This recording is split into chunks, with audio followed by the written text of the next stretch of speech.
pessoal, a paz do Senhor.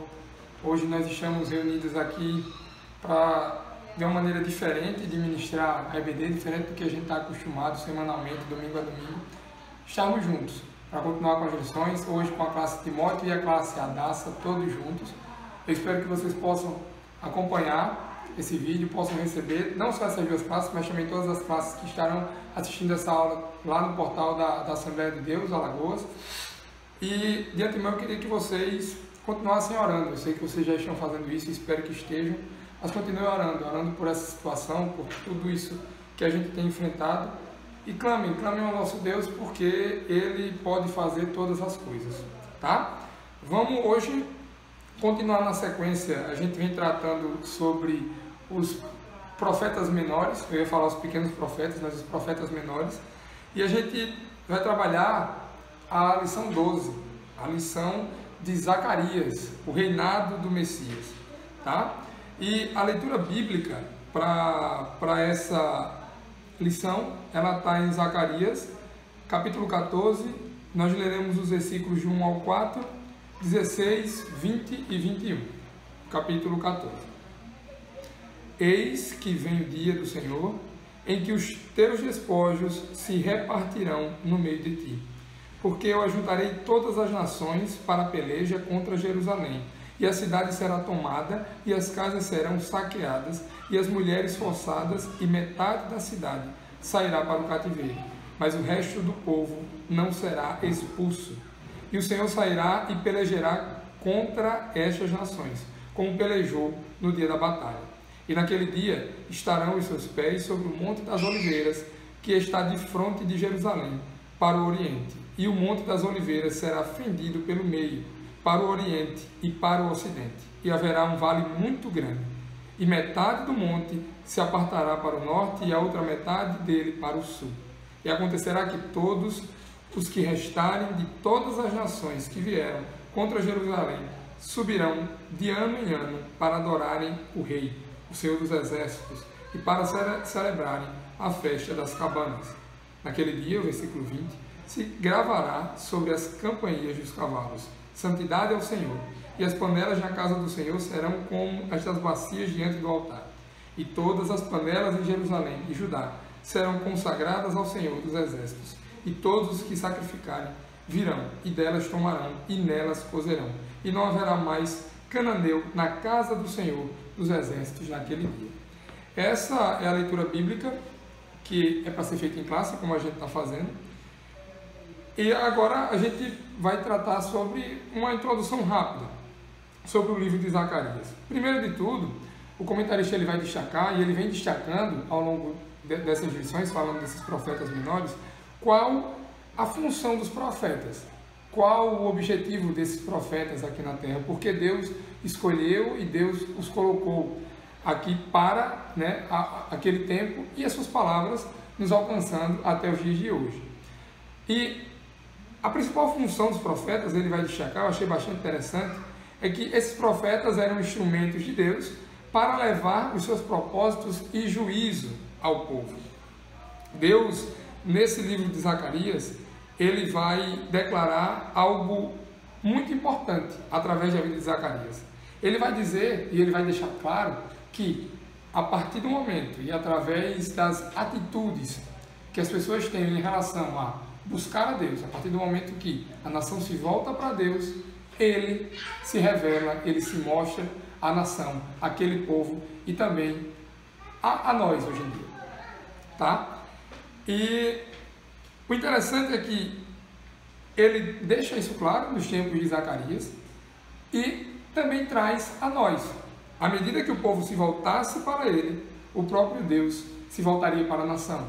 Não é diferente nos dias de hoje, até porque Deus, ele é imutável. É o mesmo Deus de Zacarias, é o mesmo Deus de Jacó, de Isaac, de Abraão, é o mesmo Deus que a gente pode chamar de nosso Deus, de nosso Senhor, de nosso Salvador, tá?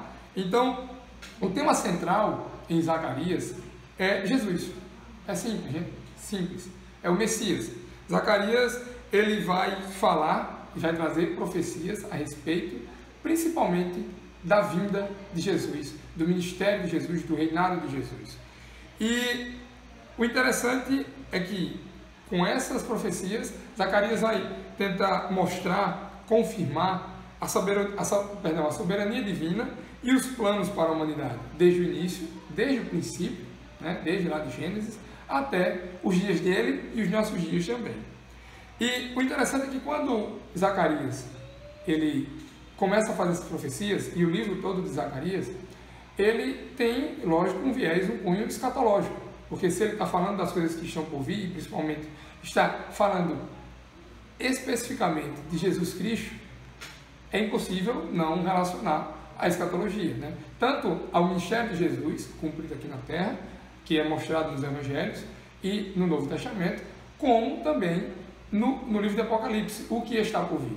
Então, Zacarias ele abordou esses pontos e é bastante interessante, porque já indo para o contexto histórico de Zacarias, ele vinha basicamente de uma linhagem sacerdotal. Alguns escritores vão dizer que Zacarias era bastante novo, ele é contemporâneo de Ageu.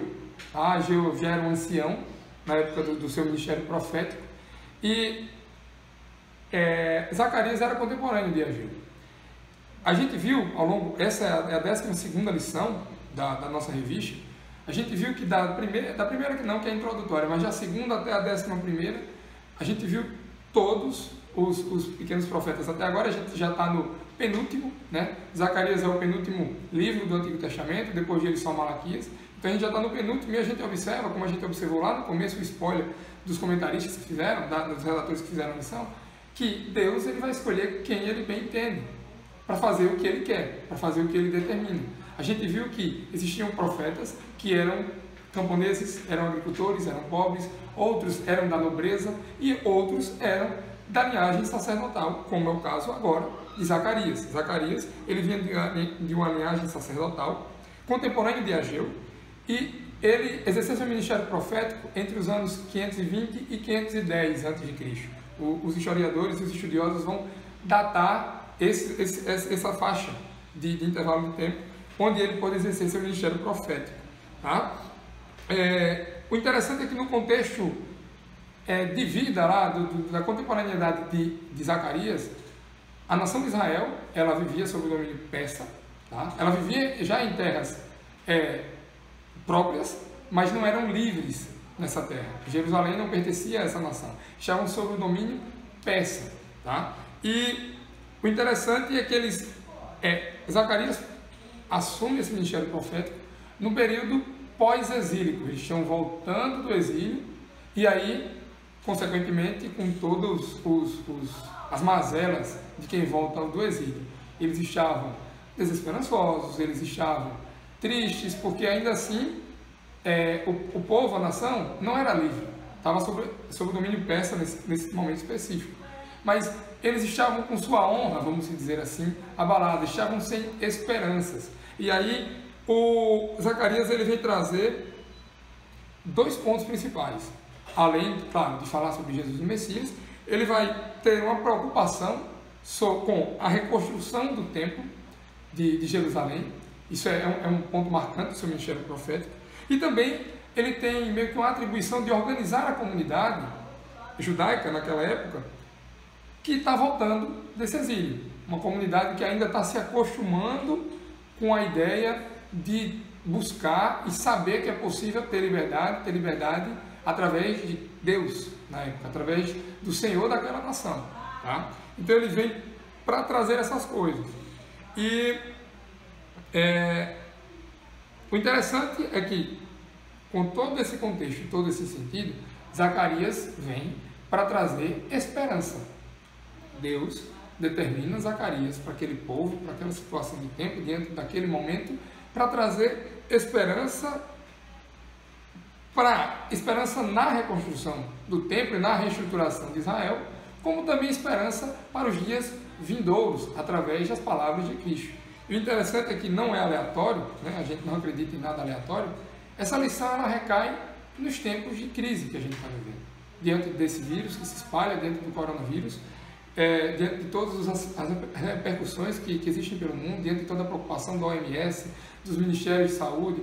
Toda a população está ansiosa, aflita, com medo. Mas aí vem uma lição como essa, e aí eu falo para vocês, meus queridos jovens de 15 a 17 anos, que também fazem parte dessa sociedade, que também são pensantes e que também têm a obrigação de, mais do que nunca, se preocupar com o outro e orar pelo outro. E principalmente, saber em quem vocês têm crido, saber em quem vocês esperam, aguardam.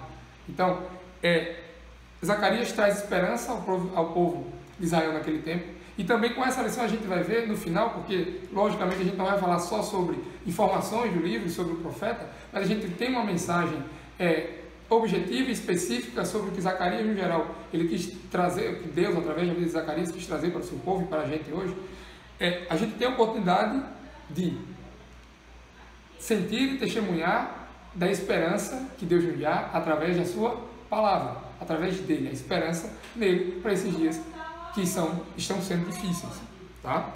Então, o comentarista, após esse rápido contexto histórico, ele vai trazer uma divisão desse livro, que tem 14 capítulos, como eu já disse, é o penúltimo capítulo do Antigo Testamento, perdão.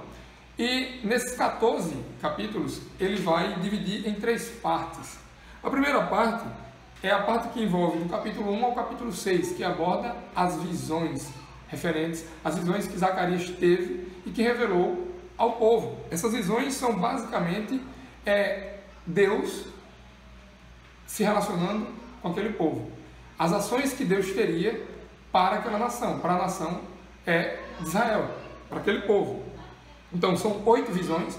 A lição de vocês vai destacar, com muito louvor, na página 86, um quadrinho bem organizado, que trata das 8 visões, do significado das 8 visões e da aplicação prática para eles dessas 8 visões. Eu não vou me deter aqui às 8 e explicá-las por conta do tempo curto que nós temos, mas eu convido vocês a não durante agora assistir o vídeo, mas depois que vocês assistirem esse vídeo, a acompanharem e a buscarem isso na própria lição, que já está bem explicativa, tá? Mas além dessas 8 visões, essa primeira parte ela vai destacar algo legal, que é a reconstrução, como eu já disse, do templo de Jerusalém. O enfoque desses primeiros 6 capítulos está relacionado às visões que Zacarias teve, tá? Em relação a Deus e o povo de Israel, né? Como seria o trato, só para vocês terem ideia, a primeira visão que ele tem é sobre os cavalos, né? E o significado da lição vai trazer que essa visão referente aos cavalos, e eu convido vocês a lerem, nos primeiros capítulos de Zacarias, é a missão de observar a terra. E ele diz que a aplicação é que Deus trará paz e prosperidade para Jerusalém. Então, se vocês observarem aqui na lição, é sempre Deus trazendo algo para o povo de Jerusalém, para o povo israelita, certo? Então, algo interessante também dessa primeira divisão, entre os capítulos 1 e 6, é que Deus, logo no começo, ele faz uma exortação bastante interessante. E eu convido vocês a lerem, a virem, Zacarias, capítulo 1, o versículo 3, a parte B, que ele diz o seguinte: tornai-vos para mim, diz o Senhor dos Exércitos, e tornarei para vós, diz o Senhor dos Exércitos. É aquilo que eu estava dizendo, que a gente começou abordando. Deus convida o povo a se voltar para Ele, e Ele garante, Ele promete que se derramará sobre esse povo, se esse povo buscar. Então, esse clamor, essa exaltação, Deus traz através da vida de Zacarias, através da boca de Zacarias, ao seu povo naquele período pós-exílio também, tá? A segunda parte que ele vai trazer, basicamente, são as visões, são as recomendações à obediência e os resultados, que estão dentro ali do capítulo, entre o capítulo 7 e o capítulo 8. E o interessante é que Zacarias vai trazer a palavra de Deus para exortar o seu povo quanto à obediência, quanto à necessidade de se obedecer, quanto à necessidade de se confiar na palavra de Deus, na justiça de Deus, no amor de Deus, né? Em inúmeras passagens de Zacarias, eu não me recordo agora qual versículo, mas Deus ele vai deixar claro que está com Sião, que não abandonará Sião. Então, ele convida ao povo a confiar nesse Deus e também a obedecê-lo, porque no livro de Zacarias, entre os capítulos 7 e 8, vai se falar também, não só da questão de, você deve obedecer, mas as consequências da não obediência. E aí uma frase que eu achei bastante interessante, que os redatores colocaram aqui na lição é a seguinte: o Senhor quer obediência e não sacrifícios irrefletidos. Eu fiquei pensando sobre isso quando eu li, e vai muito do que Deus quer da gente. Deus, ele quer geralmente os corações contritos, corações sinceros, né? A gente pede e clama a Deus para que ele nos dê um coração igual ao dele, né? O que já é o nosso desejo, para que sejamos semelhantes a ele, para que sejamos imitadores dele. E aí, muitas vezes a gente recai naquela de que, eu vou fazer por fazer, né? E a gente, sou muito novo também, né? Graças a Deus, estou quase na faixa etária de vocês que estão assistindo, mas a gente acha que não, eu vou para um culto, eu vou fazer determinada coisa na igreja. Se a gente não tiver alegria nisso que a gente está fazendo, se a gente não tiver alegria em obedecer os preceitos de Deus e a própria palavra de Deus, Deus não recebe esse sacrifício. Você vai estar fazendo por obrigação, você vai estar trazendo ou dando a Deus obras vazias. Então, se esforcem como? Não por seus méritos, não por seus próprios esforços, mas coloquem diante de Deus em oração o desejo por ter alegria em obedecer, o desejo por ter a alegria, o sentimento de ser alegre em fazer a vontade de Deus, porque como eles bem destacaram, o Senhor, ele quer obediência, e a obediência é quando a gente entende o porquê está obedecendo, quando a gente respeita a decisão, entende e acata com o coração sincero, ainda que custa um pouquinho a entender isso, mas a gente acaba acatando e, diante de Deus, entendendo o que Ele quer que a gente faça em determinadas situações e como Ele quer que a gente viva. Então, se Ele quer obediência, a obediência ela não quer sacrifícios vazios, sacrifícios irrefletidos, sacrifícios que não são pensados, onde você não sente, você só faz porque dizem que é comum e conveniente fazer, certo? A terceira parte, e aí eu acho fantástica a palavra de Deus nesse sentido, toda ela, mas nesse livro de Zacarias eu fiquei muito alegre quando eu vi esses trechos, é que aqui ele coloca o tema como juízo de Deus e a glória do Messias. Eu renomeei aqui na minha organização de aula, dos meus papeizinhos aqui, utilizem rascunho, tá? Para a questão do meio ambiente, isso é muito importante. O capítulo 3 para mim é o cumprimento das profecias feitas por Zacarias. As profecias foram faladas por ele, mas a gente sabe que foi Deus falando ao próprio Zacarias. Elas começam no capítulo 9, que a gente vai ver o cumprimento delas, o cumprimento não é que é tamanho, o cumprimento delas a partir da vinda de Jesus. E é muito massa isso, porque a gente está no Antigo Testamento, a gente está num contexto de 500 e tantos anos antes de o próprio Cristo vir na Terra, e aí Cristo, quando chega à Terra, ele vai, em determinadas situações que a gente vai ler daqui a pouco, falar e mencionar essas profecias. A gente vai ver se cumprindo, a gente viu se cumprindo essas profecias de Zacarias em Cristo, e o mais maravilhoso, se existir essa redundância de duas palavras tão boas assim, que a gente vai ter a oportunidade, e glória a Deus por isso, a gente contemplou o ministério de Cristo, a gente viu essas profecias se cumprindo em Cristo, e vai ver também, ainda em Cristo, quando ele retornar. Isso é fantástico. Essa esperança não só para agora, mas para a eternidade, né? E eu queria destacar com vocês, eu peço que vocês também abram as vossas Bíblias, em Zacarias, capítulo 9, versículo 9, que diz o seguinte: Zacarias vai dizer: regozija-te muito, ó filha de Sião, aclama, ó filha de Jerusalém, eis que o teu rei virá a ti, ele é justo e tem a salvação, pobre e montado sobre um jumento e sobre um jumentinho, filho de jumenta. E aí eu queria que vocês abrissem o cumprimento dessa profecia, que é fantástico, no primeiro evangelho de Mateus, Novo Testamento, capítulo 21, o versículo 5. Vamos lá. Se puderem, e é importante, façam a leitura em voz alta aí em vossas casas. É muito importante que a gente leia a palavra de Deus em voz alta. Essa semana eu estava ouvindo um podcast cristão que eles estavam tratando sobre a questão das escrituras, o verbo se fazer carne, e de como é importante a gente ler em voz alta para o nosso entendimento, para o entendimento de quem está ao nosso redor e para o nosso sentimento quanto ver a palavra de Deus se cumprindo e entendendo essa palavra Importante que a gente não só pense, não leia em voz baixa, mas leia e proclame em voz alta também. Eu convido vocês a fazerem isso.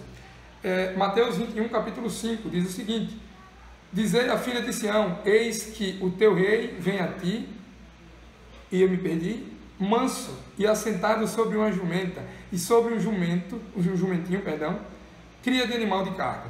O começo desse capítulo diz o seguinte: E quando eles se aproximaram de Jerusalém, e chegando a Betfagé, ao Monte das Oliveiras, então enviou Jesus 2 discípulos, e Jesus já as ordens aos discípulos, para que eles vão e encontrem esse jumentinho. E ele, logo a gente sabe que depois, ele vai entrar em Jerusalém, assentado sobre esse jumentinho.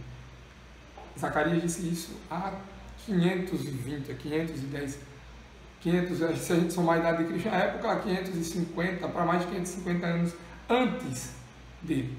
É mais de meio século, é mais de meio milênio, perdão. São 5 séculos e contando de diferença. Deus o revelou e se cumpriu em Jesus. A lição vai trazer mais outras profecias que se cumprem. Zacarias 10, versículo 4, e ela vai se cumprir em Mateus 21, 42, Zacarias 11, versículo 13, e vai se cumprir em Mateus 26, 15, e Zacarias 12, versículo 10, que se cumpre em João 19, 34.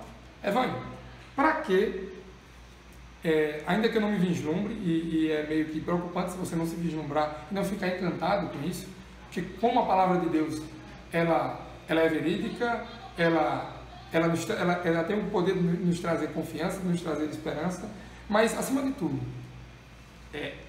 essa mostra de Antigo Testamento, e no Antigo Testamento a gente sabe que tem muitos casos de profecias que vão se cumprir, que já se cumpriram. A gente tem inúmeras, o livro de Isaías é recheado delas e tantos outros livros também, mas o intuito principal é para que a gente perceba, e aí em momentos de dificuldade, em momentos de dor, em momentos de aflição, como esse que a gente está passando, é muito interessante que a gente perceba que a história da humanidade esteve, está e sempre estará nas mãos dele. E aí, ricamente, os redatores dessa lição, eles deram a referência de Romanos 11, 36, a parte A, que diz: porque dele, por ele, para ele, são todas as coisas. Então, poder ter, primeiro, a oportunidade de ver, de enxergar, Zacarias fazendo a profecia no Antigo Testamento, se cumprindo em Jesus, e ainda, se Deus quiser, para a honra e glória dele, nós veremos se cumprir as profecias quanto ao livro de Apocalipse, as profecias feitas que se confirmam e são datadas e são mostradas em Apocalipse. A gente tem o sentimento, a oportunidade de contemplar isso, como eu disse, eu me perdi um pouquinho dos pensamentos, esse negócio de vídeo deixa a gente meio perdido mesmo, mas de sentir e saber que Deus, Ele está desde o princípio com a gente, desde diante de todas as coisas, e que tudo está sob o domínio dele. Nada escapa aos olhos de Deus, né? Todos os planos, tudo coopera, né, para o bem daqueles que amam a Deus, mas nenhum dos planos de Deus, eles podem ser frustrados. Ainda que a gente veja tudo isso acontecer e a gente acha que Deus, ele não está vendo, Deus está distante, Deus, enfim. Ele está no barco, ele está conosco, ele está a par de tudo, e para tudo existe uma explicação, uma implicação e um motivo. Talvez a gente não entenda o porquê de tudo isso agora, mas um dia entenderemos. O dia que a gente puder conversar com ele, sentar lado a lado, cheio de perguntas, cheio de dúvidas, cheio de questionamentos, mas cheio de alegria também, nós entenderemos tudo isso. Mas a mensagem é: nada escapa aos olhos de Deus. E tudo está no controle de Deus.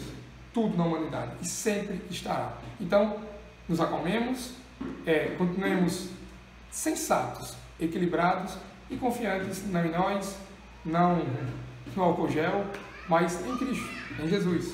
Tá? Mas não deixe de usar álcool gel, é muito importante. Tá? Isso aí não é uma crítica, não. Só não comprem, vocês, né, adolescentes, saem desesperados com os pais comprando todo o estoque para estar se banhando de álcool gel. Não, só um pouquinho. Viu? Mas aí, para finalizar, e o tempo está correndo, além de tudo isso, do contexto histórico, da introdução, do fato de Zacarias ser um profeta messiânico, essencialmente, qual a mensagem que Zacarias traz ao seu povo E o interessante é que a palavra de Deus ela é viva e ele trouxe ao povo de Israel. Interessante que tanto tempo depois, 2.600 e tantos anos depois, 2.500 e tantos anos depois, isso continua se aplicando hoje. Isso continua sendo palavra que conforta os nossos corações, palavra que nos encoraja, palavra que nos dá alegria e palavra que nos ensina a viver. Qual o propósito da mensagem de Zacarias? Será que a gente vai ficar só nessa questão de se acalme, se acalme, se acalme? Qual o propósito? Como eu disse a vocês, nada é por acaso. A gente não acredita no acaso, a gente acredita na ação de um Deus poderoso, de um Deus pessoal. E o comentarista, eu não posso deixar de ler, parece que eu não li essa lição direito, mas eu sou péssimo para parafrasear, e é muito interessante como está colocado aqui, eu queria que vocês acompanhassem. O comentarista da lição vai dizer: o propósito da mensagem do profeta Zacarias era fortalecer a confiança do seu povo, afirmando que mesmo após o exílio, Deus ainda tinha planos para Israel.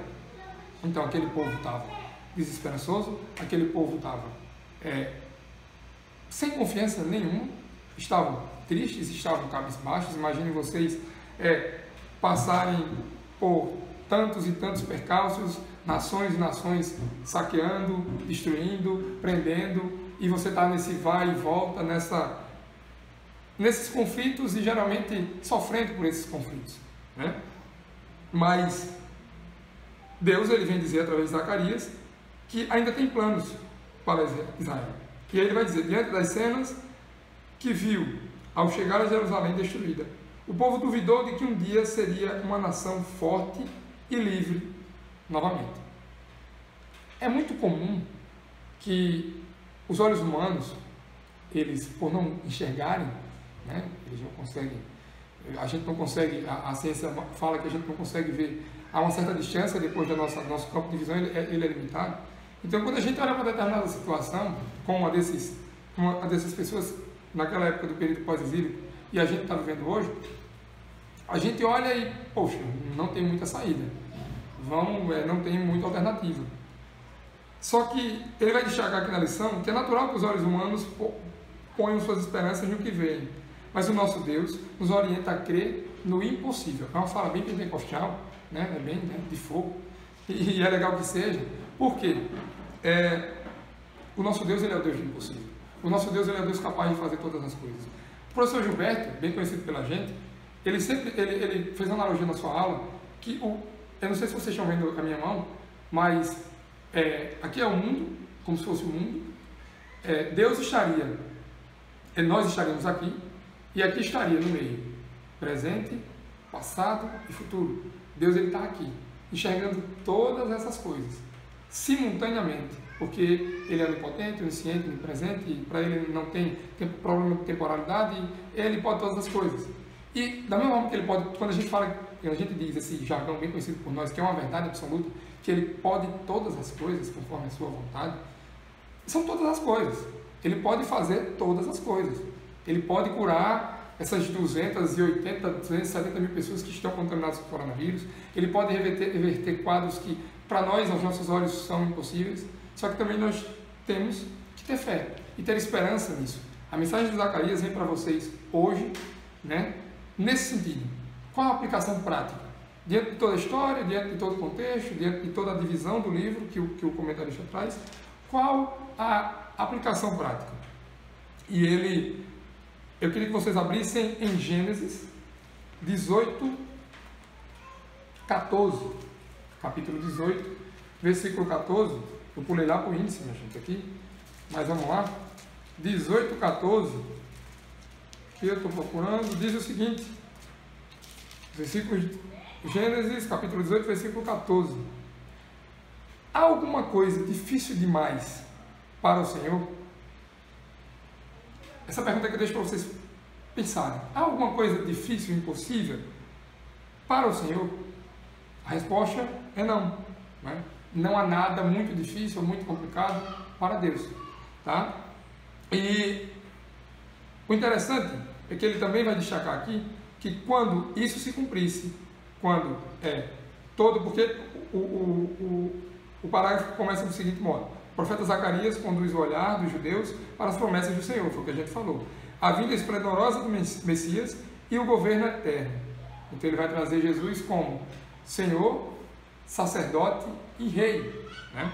Quando isso se cumprisse, não haveria mais nações opressoras, infertilidade na terra, nem a insegurança de dormir livre e acordar escravo, que só assolava esse povo naquela época. A visão do futuro trazia refrigério aos corações desanimados, e esperança ao povo para permanecer fiel até a vinda de Jesus. Nunca foi tão bem aplicável essa palavra. E nesses momentos complicados, eu conclamo vocês, eu convido vocês, que têm amigos, que agora não estão no colégio, mas têm os meios de comunicação via internet, que têm suas famílias, a depositarem as suas confianças em Deus. Depositarem as suas esperanças nesse Jesus. Porque quando a gente pensa, não só olhando para o contexto de agora, mas quando a gente olha lá para o futuro, se a gente tem a certeza da salvação, se a gente tem a certeza que esse Jesus, ele habita em nós, que esse Jesus, ele está conosco e já transformou e transforma todos os dias a nossa vida, nós cremos que o nosso futuro será maravilhoso. E o futuro maravilhoso que aqui eu destaco, e Zacarias colocou lá para o povo, não é um futuro onde as coisas materiais importam, mas é um futuro onde você não será mais escravo, mas você será livre, né? Onde você não verá, como lá está em Apocalipse, você não haverá sofrimento, não haverá mais morte, não haverá mais dor. É nisso que eu quero convidar, eu estou sendo muito repetitivo quanto a essa questão, para que vocês depositem a sua esperança na palavra de Deus, no próprio Jesus, que fala conosco através de suas escrituras, cotidianamente, insistentemente e de maneira maravilhosa.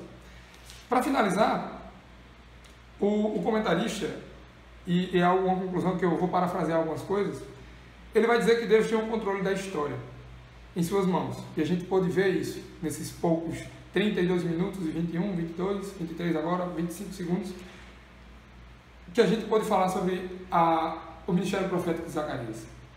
Eu convido vocês a, nesse período de quarentena, nessa semana, até a próxima, um spoiler que vocês vão ter, a gente vai se encontrar no próximo domingo também. Eu ministrarei a próxima aula sobre Malaquias para vocês, mas eu convido vocês a, nessa semana, lerem esse livro de Zacarias. Vocês vão poder ver como essas profecias, e comparando lá ao Novo Testamento, como Deus tem o controle da história em suas mãos. E, embora a nossa limitação ela nos impeça de vislumbrar um futuro, sabemos que Ele se importa com seus filhos. Embora toda essa situação ela esteja nos dando medo, Deus ele não está alheio, Deus ele se preocupa e Deus ele está cuidando de tudo. Por meio de suas promessas, Ele fortalece a nossa fé. Então, nesse tempo, corram para a palavra de Deus, corram para ouvir Deus falar e acalmar os nossos corações. E o meu apelo é para que, eu venho repetindo isso, né? Que a nossa confiança esteja firmada nele. Que os nossos olhos naturais, ainda que eles não vejam uma situação favorável, nós devemos crer em Cristo, pois Ele é nossa esperança e Ele é nossa esperança de salvação. Só em Cristo nós temos a salvação. E eu espero que vocês, durante essa semana, vamos fechar um compromisso aqui, de ler esses 14 capítulos do livro de Zacarias. Eu espero que vocês tenham aprendido um pouco, entendido um pouco sobre o contexto, sobre o que o livro de Zacarias quer trazer e quis trazer para aquele povo naquela época e para a gente hoje. Não deu para a gente, e não dá por conta do tempo, para que a gente esmiúce, para que a gente entre em discussões, até porque eu discutiria aqui sozinho, né? Mas que a gente possa. Essa semana eu vou fazer esse compromisso, eu vou ler esses 14 capítulos, semana que vem eu vou cobrar vocês. Leiam também, qualquer dúvida, me procurem, busquem-me pelas redes sociais, pelo WhatsApp, para a gente conversar sobre essa aula de hoje, tá? Fiquem com Deus, continuem orando uns pelos outros e que a paz de Cristo, que excede todo entendimento, continue transbordando e preenchendo o coração de vocês e de suas famílias mais e mais. Amém?